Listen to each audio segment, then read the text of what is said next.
Welcome to Not Milk Never Milk. Subscribe if you're lactose intolerant. You begin by making the machine ready.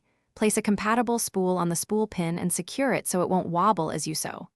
Once done, raise the presser foot and pull the K-cup lever to its highest point. This aligns the tension discs so thread feeds correctly. Thread the path shown on your machine body, following arrows. Do this now so the thread won't skip.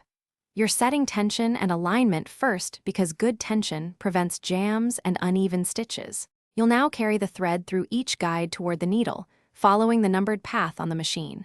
Pass the thread through the tension discs and into the K-cup lever so it moves with the needle. This controls stitch tightness.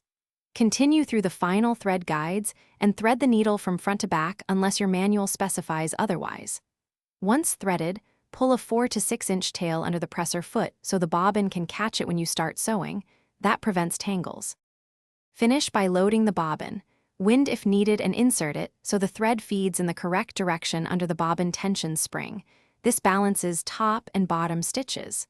Hold the upper thread with one hand and slowly turn the hand wheel toward you to lower and lift the needle. When it rises, it will bring a loop of bobbin thread up. Pull both threads back under the presser foot and test stitch. If stitches bunch, check threading and bobbin direction. Incorrect path or tension is the usual culprit. Thanks for watching. If this was helpful, leave a like and consider subscribing. See you next time.